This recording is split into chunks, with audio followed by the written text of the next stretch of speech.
How's it going, Giants fans? My name is Alex with my co-host here, Anthony Rivato, and our good luck charm, Tibosaurus Rex. And today we want to discuss Kenny Golladay and the situation currently unfolding that is a little bit concerning. It's obvious that the Giants don't hold him in high regard. Otherwise, he wouldn't have been playing 3% of snaps last week. So they have an interesting situation that we have to figure out. What's the future hold for Kenny Golladay? How did he respond to the benching, essentially, and, being kind of factored out of the equation against the Carolina Panthers? And that was a big kind of shot toward him. I think the coaching staff wanted to send a message. It was quite obvious. And Brian Daboll actually said some interesting things yesterday. I think you guys will be pretty curious to hear.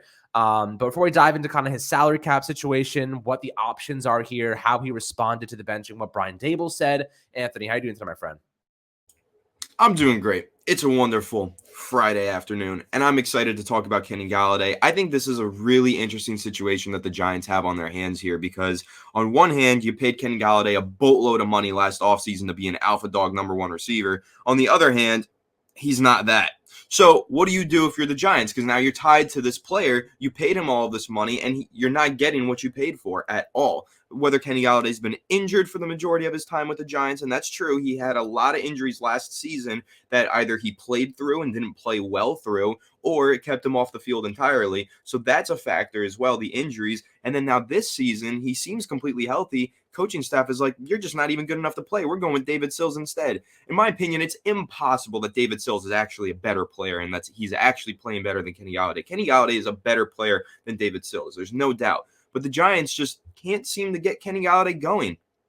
And so I wonder if it's like a practice thing, if he has problems in practice, lack of effort. I know we've heard that plenty of times before. We've also heard that about Kadarius Tony as well. And I think this coaching staff is, like you said, just trying to send a message not only to Kenny Golladay, but I think to the rest of the team as well. We don't care how much money you're making. We don't care how much the general manager is paying you. If you are not trying your ass off at every practice and in every game, you will not play. You have to give 110% effort to play for the New York Giants. And I think that's a good message to send. I'm hoping that this controversy right here lights a fire under Kenny Galladay's ass. He goes out there, starts working his ass off, plays a lot better. But we'll see. It also kind of on one hand seems like Kenny Galladay's ready to leave. It seems like he doesn't want to be with the Giants anymore. So it's a very interesting controversy that the Giants have right now with Kenny Golladay. And I'm curious to see how it ends up getting resolved. And I'm very hopeful that they're able to work him into the game plan on Monday night and maybe let him have that breakout game finally. Yeah, so just to give you some insight into kind of his contract situation, guys, the Giants signed him to a 4-year, $72 million contract. Obviously, he's in the second year of that deal right now with a $21.15 million cap hit. So they're pretty locked in. Like, he's definitely, there's nowhere to go for Kenny Golladay, right? His dead cap hit's $31.35 million. If they were to cut him right now, I think they'd lose a couple of $1 million on top of what they already are paying him. So the best case scenario for the Giants is they would find a way to trade him and, get some of that money back. Maybe they'd be like, we'll pay a certain amount and then the other team takes on this just to get rid of him and save some cash. But I don't think anything is going to happen until after this season, unless a big receiver for another team goes down and they need someone who, and Kenny Golladay just seemingly fits the mold. It's unlikely. His contract's an albatross. We all know this now. Obviously, we didn't anticipate the offense to change as much as it has. Like last year, it made sense in Jason Garrett's offense that Kenny Golladay would be a perfect fit. You look at Jason Garrett with Des Bryant and some really big physical receivers, and Kenny Golladay fit the mold. But transitioning to Mike Kafka and Brian Daboll's unit, they don't use guys like this. They're a lot more predicated on better route runners, agility, shiftiness, health for the most part, and also just being able to do things in the open field, movements and whatever to pick up extra yards. And Kenny Golladay just isn't really that type of receiver. So what you're really hoping for is that he shows the effort necessary to get on the field. And Brian Daboll had actually a pretty interesting quote that I do want to read to you guys because I think it stood out to me. So after they essentially benched him last week, he had 3% of snaps, did not really see the field. David Sills, like you said before, walked away with 92% of the offensive snaps in his stead. So obviously they were like, we just think our former practice squad player is better than our $16 million receiver, which is absolutely insane.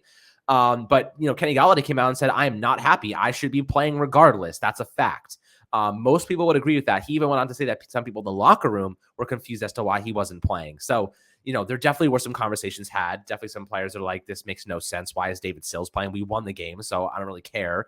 But this is what Brian Daboll had to say and why we believe they were trying to send a message. Essentially, he said, I've been in the NFL a long time. I don't know that I've ever been a part of any team where someone's not happy about something. I have great respect for Kenny. I'm glad he's not happy he didn't play. That shows competitiveness. He's been a pro, and we'll see how it goes this week. He went on to say, no, I got faith in Kenny. I've got a good relationship with him. I'm sure for a player that is 28 years old, that's not always the easiest thing, being benched essentially. So I think that the accountability that Brian Daboll and the coaching staff are holding for some of these players, specifically Galladay, Art Stapleton said today, I believe, that all throughout the offseason, during camp and whatnot, Kenny Golladay didn't look like he was trying. His body language, the way he was holding himself, he just didn't look like he was putting in maximum effort. And for a new regimen, I know he got paid and stuff, but for a new regimen, that's not what you want to see. You want to see your guy that you're paying $16 million to a year to show you the effort that's necessary to get on the football field and that to motivate everybody else. He wasn't showing that. And ultimately, Daboll had to make a decision. That essentially was, we got to send him a message some way. And I think that, saying that I'm happy he's angry about it, I'm happy he's showing competitive spirit, that's a good thing. What is your take on it? What's your feeling toward this benching, what Brian Daboll kind of responded? I like what Brian Daboll said, and I think the part that really stood out to me is when Brian Daboll said, basically, I want Kenny Golladay to be pissed off. Like, I'm happy that he is. And that is true. If Kenny Golladay just, didn't answer any questions, or he answered those questions, he's like, well, Daboll made the decision. I just have to respect that. No, he didn't do that. And that's a good thing. He stood up there and he was like, I am upset. And I should be upset. And that's exactly what we needed to see from Kenny Golladay. He should be upset about it, because that's kind of the criticism of Kenny Golladay. He looks like he doesn't give a shit. He looks like he doesn't care when he's out there. He looks like he's not putting in the effort. So now that he got benched, he's upset. Now maybe he'll put in the effort. But you know what? It's always actions that speak louder than words. Kenny Golladay can stand in the locker room, talk to reporters, and say how upset he is. I want him to show me how upset he is. I want him to go out there on Monday night and put up 110 yards and 2 touchdowns. Go out there and show it, Kenny. Go show that you should be playing every single game. He says he should be playing regardless of whatever. Okay, show that. Show that the Giants offense is missing you, Kenny Golladay, right? Because we didn't really miss him on Sunday. We won, and David Sills had a decent game. The offense moved the ball just fine, 0 turnovers. I don't know, man. Maybe we don't need him out there. Maybe he shouldn't play regardless.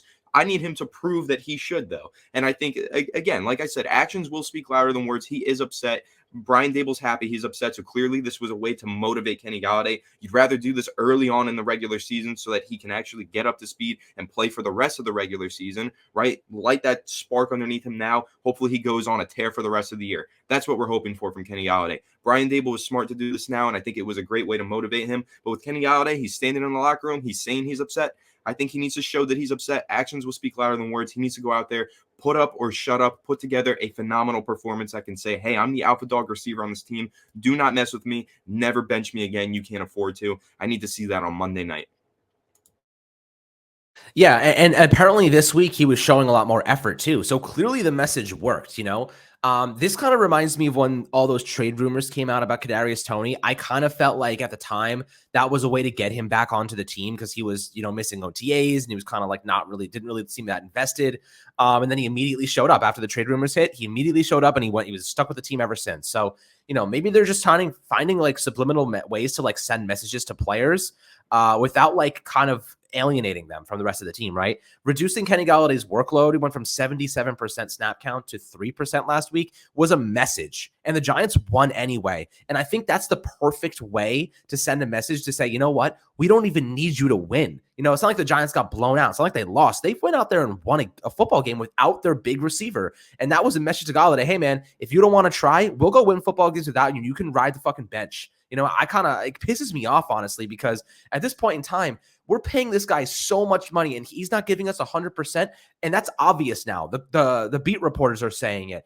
Obviously, the coaching staff had a problem with the way he was carrying himself. Otherwise, he would be on the football field. If you're a guy that's elevating everybody around you, everybody's getting better with you on the football field, you're winning games and you're producing, you're obviously making that money. But Kenny Golladay being benched, this is not only because he's not a scheme fit. This is because they didn't see the effort that they wanted to see from their big money receiver. I know they inherited him, but still, like, you can still maximize these guys. I mean, for goodness sake, we're in the first year of a rebuild. And like you said before, Kenny Golladay is objectively better than David Sills. He should be on the football field. This was a message sent to him. And I think he got it because this week, apparently, He looked more energetic. He was running full routes. He was doing his best. He was making some big plays in practice. He was looking like the player that we signed him to be. And I think that will probably get him on the field. And he said, Brian Dable said he responded. He responded to that message. So I think that stood out to me a lot. And I'm very happy that the Giants are finding ways to motivate their players who are not living up to expectations without alienating them, without making them. Remember, like Janoris Jenkins when he said the R word and like got himself kicked off the team, basically, and then basically that was his way out. They're not letting players get to a point where they're like trying to get off the team. They're like doing purposeful kind of pokes to make sure that they respond and they react accordingly. There's no more for these guys to go. Kenny Golladay, he was pissed off. He was angry. Some head coaches might have been like, we're finding him or we're going to bench him because he spoke badly about our decision. Brian Dable said, finally, we got some fucking fire out of this guy. We got him to respond and actually show that he wants to be on the field. This was all choreographed to get him to say that so that they could actually believe he wants to play football here. And that's how I feel at this point in time. I think that the coaching staff, man, they're playing chess. Everyone else is playing checkers, man. They're playing freaking chess out here. They're getting the most out of players that should not be that good. Jihad Ward, O'Shane Ximenez, even Dexter Lawrence had a down year last year. He's looked awesome so far over 2 games. We're getting unbelievable value out of guys that should not be as good as they are and haven't been as good as they are in the past. So very, very excited about that. If they can get the most out of Kenny Golladay, I mean, goodness gracious, that would just be incredible because, we're paying him a boatload of money to be an impact player here. And we know what he can do. We know he can fit a specific mold. So hopefully he does elevate his game. Do you kind of follow the same mindset that I'm kind of laying out here? I absolutely do. I think that if we can get the best out of Kenny Golladay, it'll be, infinite improvements for the Giants offense. If you take a look at Kenny Galladay's best seasons, he is a 2-time 1,000-yard receiver. He led the NFL in reception or receiving touchdowns in 2019. When Kenny Golladay is fully healthy and playing at his best, he has the potential to be a top 10 wide receiver in the NFL. He was at least top 10 to 15 in that 2019 season. He was a Pro Bowler. Kenny Golladay is a very, very good wide receiver when he's fully healthy, when he's playing with a quarterback that he likes, and when he's playing in an offensive system that he likes. Unfortunately, signing with the Giants, he kind of lost all those confounding variables that makes Kenny Golladay Kenny Golladay. So now it's time for Kenny Golladay to find it within himself to just rise above all this extenuating circumstances and be that alpha dog receiver that they signed him to be. I mean, listen, they're paying him a boatload of money. He can honestly just laugh his way to the bank and just move on, and that's fine. Kenny Golladay, if that's how he wants to play it, that's how he wants to play it. He literally has nothing stopping him from doing that. But if he actually wants to honor his contract and, live up to the expectations of the city and of this fan base that's honestly so devout. This is like such a dedicated and diehard fan base. I mean, if Kenny Golladay wants to be a legend in New York sports, he just needs to go out there and put together an amazing season, and he can do that because Giants fans will hail whoever it is. Like we go crazy when we have a player have a standout performance or a standout season. I mean, Victor Cruz is a legend. I'm sure any club he goes into in New York City, he just gets free bottle service no matter what. I'm sure Eli Manning's the same way. Not that Eli Manning goes clubbing too frequently, but when he wants to play some flip cup with Daniel Jones, I'm sure all those drinks that he's playing with are totally free. So I think if Kenny Golladay really wants to be that hero in New York City and New York sports, just go out there, put up or shut up, have that good season, live up to that contract, and he will be a hero. He will be an icon. And I think that should be motivation enough for him. That on top of the $18 million per year, right? That's a whole lot of money. That should be motivation. But again, I think, with Kenny Golladay, like I said, you take a look at his time with the Detroit Lions, and I know the quarterback level there, the level of talent with the quarterback was a lot different. He was playing with Matthew Stafford. And Matthew Stafford, in my opinion, is one of the most underrated quarterbacks that's played the game in the last 15 years. I think Stafford is a truly elite quarterback at times. Not every year, but he has those really elite seasons. Kenny Golladay was a phenomenal player alongside Matthew Stafford. Granted, Matthew Stafford had a certain playing style of receiver that he liked to play with. He started his career off playing with Megatron, so he liked those big body guys. He knew how to get them the ball, knew where to place it. And then Kenny Golladay steps in. Kenny Golladay, that Babytron, goes up there. He gets all those big receptions as well that Megatron used to get. And I think that was huge for him.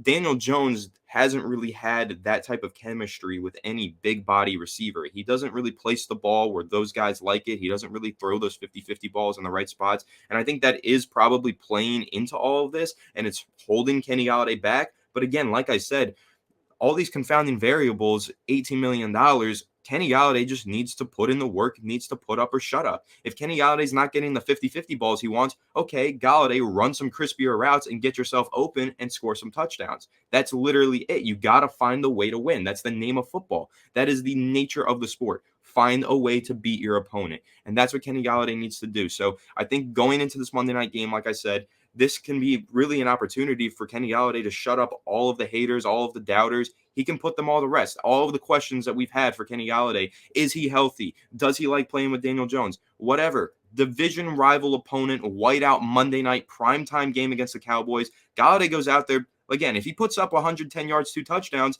he's going to start, everyone's going to love him again. That's all he needs is just one great performance. I can't believe it's been over a year that he's been on this team and we haven't seen him score a touchdown. This is a guy who led the NFL in touchdowns in 2019, and he has not scored a touchdown for the Giants in 19 weeks. That's ridiculous. Like, it blows my mind. So I think that, we're seeing this coaching staff get the most out of everybody. And I'm hoping that this little benching for Kenny Golladay is what sparks them to get the most out of Kenny Golladay. Because again, once you get the most out of Kenny Golladay, you're getting a player who has top 10 to 15 receiver potential in the NFL. And that's something, if the Giants get that, especially with the way that Saquon Barkley and everybody else is playing, the defensive side of the ball is playing, if we can get a top 10 to 15 receiver in this NFL, the Giants become a very, very scary team that can maybe push their way into the playoffs and maybe sneak out a couple wins in there. Yeah, this might be a hot take. Let me know what your thoughts about this are, but I think that part of the reason the Giants are not exactly happy with Kenny Golladay is because he hasn't put in the effort to try and adjust to what they were trying to do. You know what I mean? He was like, I'm here to play my game, and you guys have to incorporate me to fit my mold. And the Giants are like, and Kafka and Dable, coming from two of the best offenses in football, are like, we need you to adjust to our mold. We need you to put the effort in to become a better route runner, to become a better player in space. So whatever the hell that might be, I know his frame definitely limits him to a degree. So I'm not saying like it's that easy, but I think that there is something to say about putting the effort in to try and adjust your game at least a little bit to what the Giants are trying to do now. And I kind of get the sense that like, he's like, I'm a big possession receiver. I want those 50-50 balls. You have to throw me those balls. You have to incorporate me into the scheme the way I'm supposed to be playing and not the other way around. And I think that may have rubbed them the wrong way. I don't know this for a fact. I'm just kind of, theorizing here. But it seems to me that they want him to show effort in different ways. They want him to adjust. They want him to kind of adapt. And so like I kind of think that may have played a part. We'll see. We'll see if he adjusts his game this week, if the effort looks better. And I'm interested to hear your opinions as well in the YouTube comments, my friends. This is definitely an interesting situation where the Giants have to get the most out of a guy who's going to be here this season, and he's making a lot of money. And I don't want to see that money go to waste. I want to see Daniel Jones succeed with Kenny Golladay on the field. I don't want to see him riding the pine. That's not an ideal situation for us. So as always, my friends, make sure to like and subscribe below. Enjoy the rest of your Friday. Love to your perspectives and opinions below in the comments section as always. And we'll catch you guys on the next Fireside Giants episode.